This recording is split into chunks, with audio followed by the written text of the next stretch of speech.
কথা দিল ঋতু, কথা দিল বৃষ্টি, কথা দিল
কয়েকদিন পার হয়ে আজকে এই বছরে আমরা দ্বিতীয় দফায় লোকসভা নির্বাচনের সম্মুখীন হচ্ছি।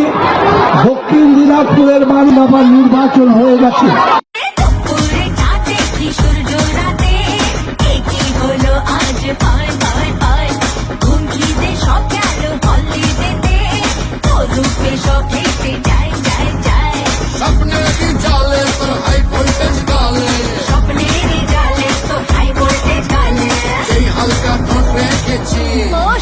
Solid SKG,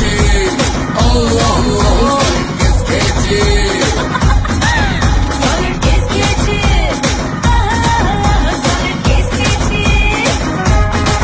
solid SKG,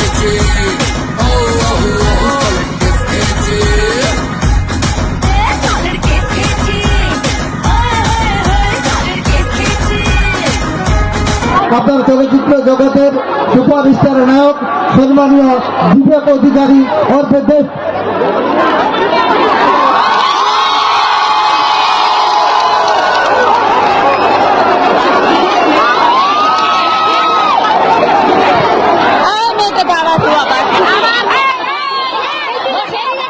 নমস্কার, কেমন আছেন? আগে বলুন কেমন? ভালো, বুঝলাম। আমি এটা ভাবাই ভুলে গেছি। যতদিন না নির্বাচনের রেজাল্ট আসছে ততদিন আমি কেমন আছি এই প্রশ্নটা আমি নিজেকে ভুলেও জিজ্ঞেস করি না। কারণ আমাকে ভালো থাকতে হবে আমার দলের জন্য, আমার দলের সবকটা প্রার্থীর জন্য এবং আমার নিজের জন্য।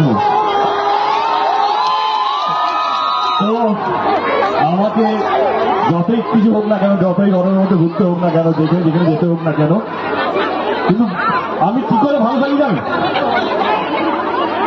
আমরা জানতে চান আমি কি করে ভালো থাকি?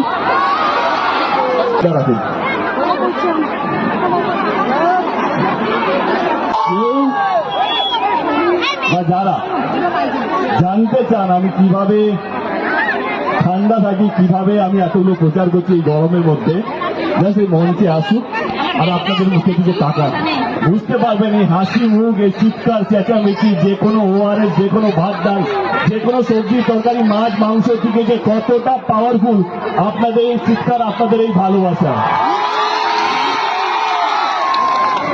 এইটাই হচ্ছে আমার মূল এনার্জি। আমি যেখানে যেখানে গেছি, আমার নিজের সংসদীয় এলাকা বলি, ঘাটা লোকসভা কেন্দ্র বলি, বা যেখানে যেখানে গেছি, সেখানে সেখানে যেইভাবে মানুষ দল বেঁধে নেমেছে, দলের প্রতি, দলের প্রার্থীর প্রতি এবং কোথাও যেন আমার প্রতিও। তার জন্য আমি আপনাদের সকলকে এবং আজ অব্দি যারা যারা আমার এই সভাতে উপস্থিত হয়েছে হাত জোর করে মাথা নিচু করে প্রত্যেককে ধন্যবাদ জানাই। কারণ এই গরম সত্যি সহ্য করা যায় না।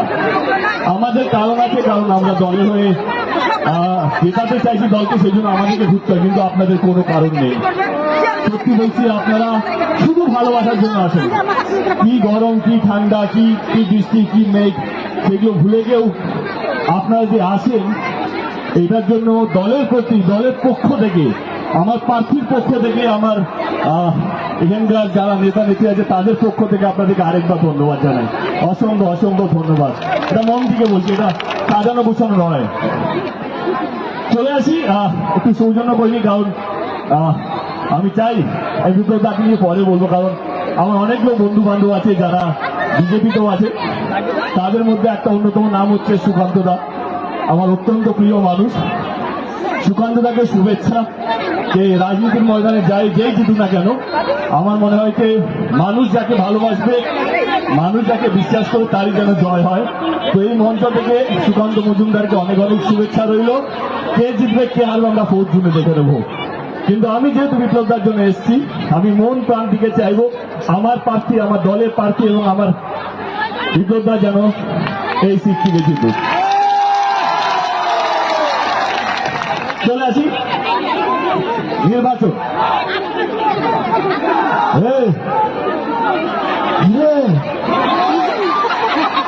আমি বাইরে থেকে এসেছি, বিপ্লবদা এখানে থাকে। কি হয়েছে? ভোটটা দেবেন যে দলগুলো হসপিটাল, কলেজ, স্কুল, রাস্তাঘাট আপনাদের সমস্ত কিছু করে। হসপিটালের কথা যদি বলি, তাহলে আমি আমাদের দলের কথা বলি। এই লোকসভায় আমাদের দল 2টি সুপার স্পেশালিটি হসপিটাল করেছে। ভোটটা হসপিটালের জন্য যাওয়া উচিত, মানুষকে বাঁচিয়ে রাখার জন্য যাওয়া উচিত। অনেকগুলো SNSU ইউনিট খোলা হয়েছে, অনেকগুলো গ্রামীণ হসপিটালটাকে ভালো করা হয়েছে, যাতে গ্রামের মানুষরা তাদেরকে শহরে আসতে না হয়, তারা তাদের গ্রামে যেন সুস্থ চিকিৎসা পায়, ভালো থাকে, সুস্থ থাকে এবং বেঁচে থাকে, সেইটা সুনিশ্চিত করছে আমাদের সরকার, তৃণমূল কংগ্রেস এবং আমাদের রাজ্য সরকার যিনি আছেন। তাহলে ভোটটা কাছে যাওয়া উচিত। শুধু তাই নয়, গরিব মানুষের যদি কিছু ভগবান নামের বড় রোগ হয়ে যায়, তার চিকিৎসা করাতে পেত না, কারণ তাদের কাছে টাকা পয়সা থাকতো না। কিন্তু সেখানেও আমার দল, আমাদের নেত্রী এক পা এগিয়ে স্বাস্থ্য সাথীর মতন কাজ প্রকল্প নিয়ে এসছে, যেখানে 5 লক্ষ টাকা করে বীমা দেওয়া হয়। সেখানে প্রত্যেকটা গরিব মানুষ যে কোনো বড় হসপিটালে যেখানে বিপ্লবটা করে বা যেখানে যত বড় লোকরা আছে, আম্বানি আদানি যারা যেখানে চিকিৎসা করে, সেইখানে গিয়ে তারা তাদের চিকিৎসা করাতে পারে এই স্বাস্থ্য সাথীর কার্ডের মাধ্যমে। তাহলে আপনারা কাকে ভোটটা দেবেন? যারা মন্দির বানাবে তাকে, না যারা হসপিটাল বানাবে, যারা মানুষকে বাঁচিয়ে রাখবে, যারা মানুষকে স্বপ্ন দেখাবে যে না এইভাবেও বাঁচা যায়, এইভাবে লড়াই করা যায়, তাকে? আমি আরেকটা কথা বলেছিলাম, স্কুল। ভোটটা কাকে যাওয়া উচিত? যারা স্কুল বানাবে। আপনাদেরকে জানিয়ে রাখি, আপনারা হয়তো জানেনও, এই লোকসভা কেন্দ্রে একটা বিশ্ববিদ্যালয় বানানো হয়েছে,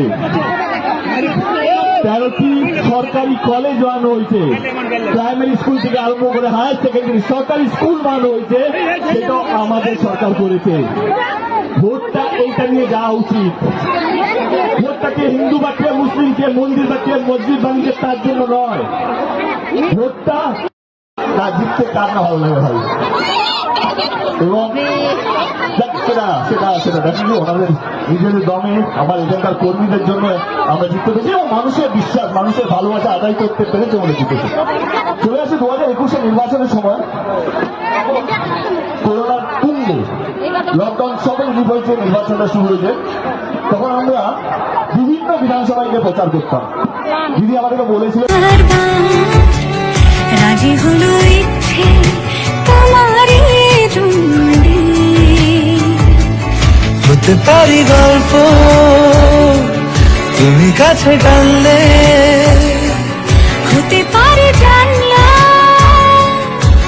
এ হাওয়া ও তোমার কারণে,